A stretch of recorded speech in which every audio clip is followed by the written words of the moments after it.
Assalamualaikum warahmatullahi wabarakatuh. Selamat malam teman-teman sekalian. Perkenalkan, nama saya Alia Yovika Ikhlas. Saya dari kelas perminyakan 1C.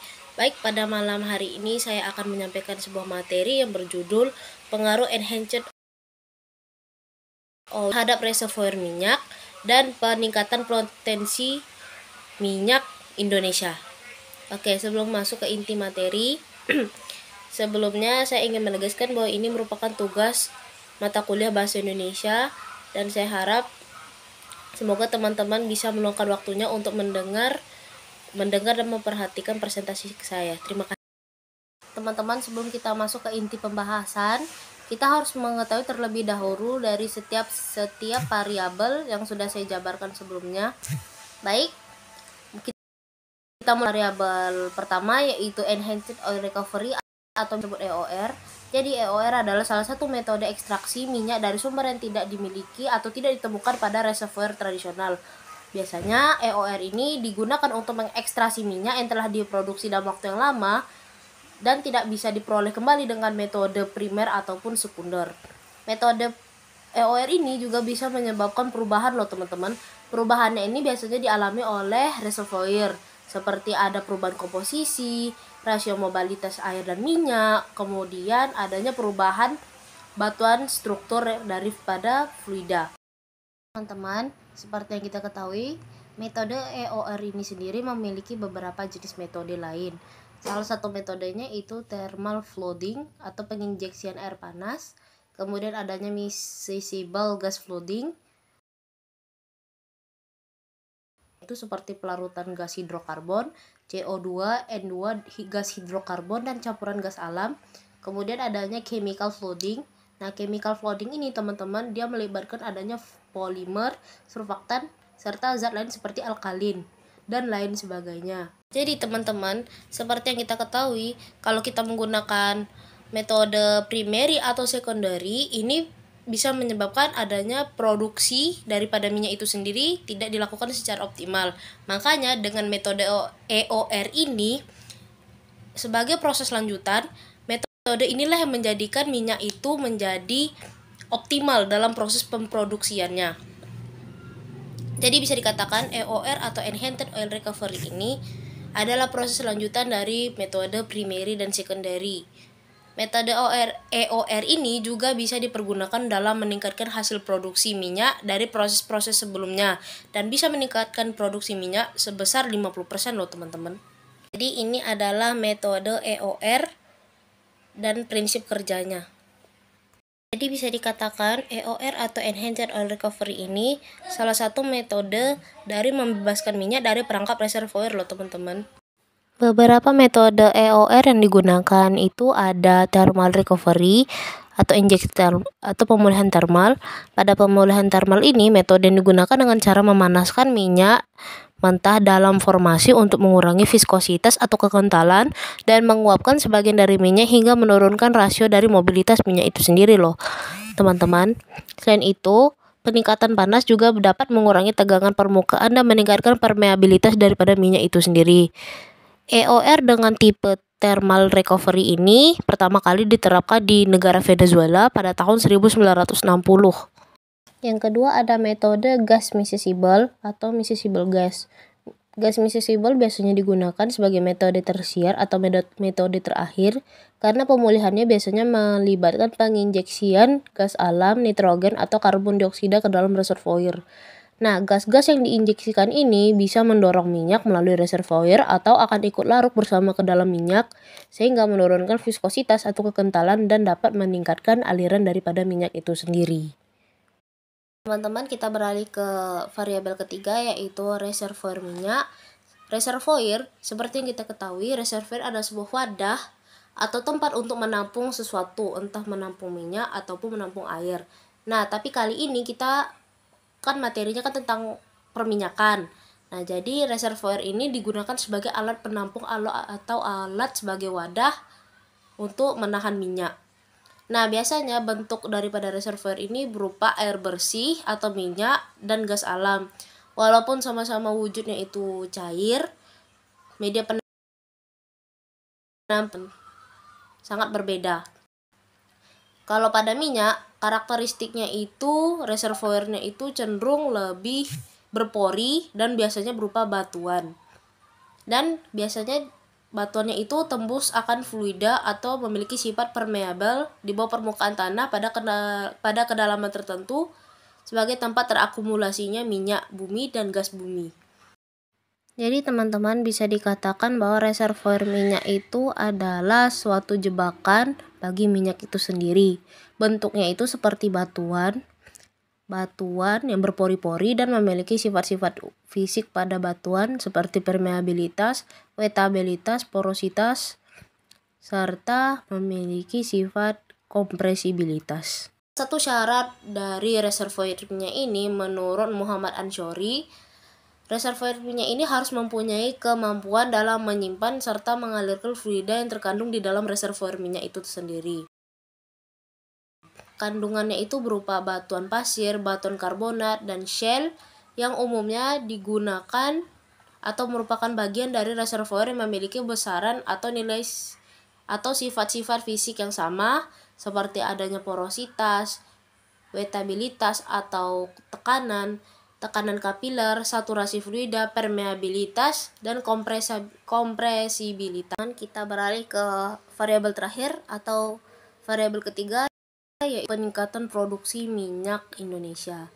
Nah, teman-teman, seperti yang kita ketahui, salah satu komoditas ekspor terbesar di Indonesia adalah minyak bumi dan gas alam.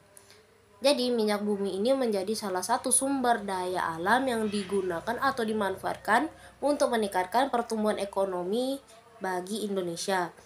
Nah, jangan salah loh teman-teman, Indonesia itu punya banyak sekali daerah untuk digali hasil minyak buminya. Salah satu contohnya adalah Provinsi Riau, yaitu ada di Minas contohnya. Nah, tapi permasalahannya adalah belum semua daerah di Indonesia itu bisa dioperasikan sepenuhnya. Nah, di Indonesia itu sendiri, ekspor minyak bumi menjadi terhambat karena adanya permasalahan yang masih berkutat untuk memenuhi kebutuhan ekspor minyak bumi, baik di dalam negeri maupun di luar negeri. Kurangnya eksplorasi yang dilakukan oleh para ahli atau para insinyur dari teknik perminyakan itu sendiri. Produksi minyak bumi di Indonesia, kalau disadari, bisa sangat penting untuk pertumbuhan ekonomi di Indonesia, khususnya dukungan pemerintah itu sendiri untuk sektor produksi minyak yang masih belum aktif di Indonesia. Jadi singkatnya begini teman-teman, masyarakat kita itu komoditas ekspor terbesarnya kan minyak bumi dan gas alam. Permasalahannya belum sepenuhnya atau belum banyak daerah-daerah yang bisa digali atau diekspor kembali minyak buminya.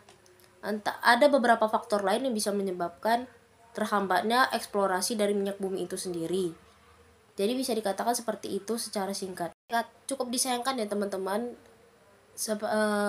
karena Indonesia ini kan negaranya negara kaya dan beraneka ragam hasil bumi serta sumber daya mineral. Jadi bisa dibayangkan loh teman-teman, lebih dari 100 tahun minyak bumi itu menjadi tumpuan perekonomian di Indonesia. Menurut kerja DEN 2019, minyak bumi itu berkontribusi sebesar 28,82% loh teman-teman dari konsumsi energi nasional, dengan konsumsi yang hampir 2 kali lipat dari produksi minyak bumi itu sendiri. Jadi, minyak bumi ini menjadi salah satu sektor penyumbang pemasukan bagi negara Indonesia. Mengingat minyak dan gas bumi itu masih merupakan energi yang masih mendominasi atau sumber atau sektor yang masih mendominasi dalam penggunaan energi nasional, maka beberapa upaya itu digunakan atau diusahakan dalam meningkatkan cadangan produksi minyak bumi yang senantiasa diupayakan. Jadi salah satu upaya yang masih diupayakan oleh masyarakat, oleh tenaga ahli perminyakan Indonesia, itu adalah recovery minyak menjadi salah satu alternatif yang bisa mengatasi berkurangnya cadangan minyak di Indonesia. Jadi recovery minyak inilah menjadi salah satu upaya para ahli teknik perminyakan dalam mengatasi permasalahan ini serta meningkatkan banyaknya produksi minyak bumi itu sendiri. Nah, kini kita masuk ke hubungan antara enhanced oil recovery terhadap reservoir minyak serta reproduksi minyak di Indonesia. Mungkin teman-teman dari tadi masih bertanya apa yang dibahas itu satu-satu dulu, kenapa nggak sekaligus langsung. Jadi gini teman-teman, kalau saya bahas sekaligus nanti takutnya teman-teman itu kurang memahami, atau mungkin ada yang bertanya-tanya, enhancer oil recovery itu apa sih, EOR itu apa sih, terus hubungannya sama reservoir minyak itu apa, reservoir itu apa, terus apa hubungannya sama peningkatan produksi minyak bumi di Indonesia. Nah, makanya saya jabarkan satu persatu terlebih dahulu supaya teman-teman itu bisa memahami dan bisa mendengar penjelasan saya secara runtut dan rinci. Seperti itu. Menurut Green dan Wilhite pada tahun 2018 di bukunya yang berjudul EOR atau Enhanced Oil Recovery, metode EOR ini bisa menyebabkan perubahan pada reservoir seperti perubahan pada komposisi, rasio mobilitas dan air, serta struktur pada baton fluida. Ini sudah saya jelaskan tadi di atas sebelumnya. Nah, salah satu metode EOR yaitu injeksi thermal atau thermal fluiding. Ketika diinjeksikan panas ke dalam reservoir minyak, itu bisa mengurangi dari minyak itu sendiri, meningkatkan fluida untuk mengalir pada reservoir, mengurangi ketegangan antara batu dan cairan, serta meningkatkan mobilitas minyak serta membuat alur atau aliran yang mudah menuju kepada minyak produksi. Oleh karena itu, minyak yang dipanaskan akan menguap sehingga membentuk minyak yang lebih tipis melalui kondensasi. Minyak itu bisa disuplai dari luar reservoir melalui injeksi uap atau dapat dibangkitkan dari dalam reservoir itu sendiri melalui pembakaran. Nah, dalam pembakaran reservoir minyak ini, oksigen itu disuntikkan ke dalam reservoir. Tujuannya agar minyak di dalam reservoir itu bisa dibakar dengan aliran listrik yang lebih ringan. Jadi dia itu tidak sembarang dibakar ya teman-teman. Ada suhu yang memang sudah ditentukan. Suhunya itu berkisar antara 650 hingga 1200 derajat Fahrenheit, atau kalau dikonversikan ke Celsius itu sekitar 343 derajat Celsius sampai 635 derajat Celcius. Nah, kita kembali lagi ke hubungan antara EOR dengan peningkatan produksi minyak di Indonesia. Metode EOR ini bisa dikatakan sebagai metode paling ampuh loh teman-teman. Kenapa? Karena di Indonesia metode EOR yang paling luas yang biasa digunakan itu adalah steam flooding. Nah, jadi metode steam flooding ini bisa diimplementasikan di lapangan Duri di Provinsi Riau untuk meningkatkan recovery atau pemulihan minyak berat sejak tahun 1985 loh teman-teman. Nah, teman-teman, kita sekarang sudah di akhir pembahasan. Ya, jadi ada beberapa hal yang ingin saya simpulkan, antara lain sebagai berikut. EOR recovery adalah salah satu metode penginjeksian minyak atau metode eksploitasi minyak dengan cara mengoptimalisasikan sumur-sumur minyak agar minyak yang memiliki kualitas buruk bisa diangkut dan diproduksi. Yang kedua, reservoir minyak adalah tempat terakumulasinya minyak bumi. Bentuknya itu seperti batuan besar yang memiliki celah dan pori-pori kecil di sekitarnya. Minyak bumi menjadi salah satu sektor perekonomian terbesar di Indonesia, sekaligus menjadi salah satu hasil kekayaan alam terbesar di Indonesia. Nah, ini kesimpulannya berkaitan dengan judul yang sudah saya jabarkan tadi ya teman-teman. Jadi EOR itu sangat berpengaruh terhadap reservoir peningkatan produksi minyak bumi di Indonesia. Pada reservoir minyak, EOR membantu mengalirkan fluida berupa minyak bumi dari dalam reservoir, serta bisa menyebabkan terjadinya perubahan yang seperti saya sebutkan tadi, seperti perubahan pada reservoir itu sendiri. Nah, sedangkan pada peningkatan produksi minyak bumi di Indonesia, EOR ini menjadi salah satu metode yang digunakan untuk memproduksi minyak bumi dengan cara membantu mengangkat minyak dalam skala besar, sehingga menjadi salah satu pemasukan ekonomi terbesar di Indonesia. Baik teman-teman, sekian dari saya. Terima kasih sudah mendengarkan presentasi saya. Saya mohon maaf apabila ada kesalahan kata atau kalimat. Saya juga mohon maaf apabila ada kesalahan dalam pengucapan. Saya harap teman-teman bisa mendengarkannya dengan seksama. Saya harap teman-teman bisa memahami Dan mohon maaf apabila ada kata-kata atau kesalahan kata. Terima kasih. Wassalamualaikum warahmatullahi wabarakatuh.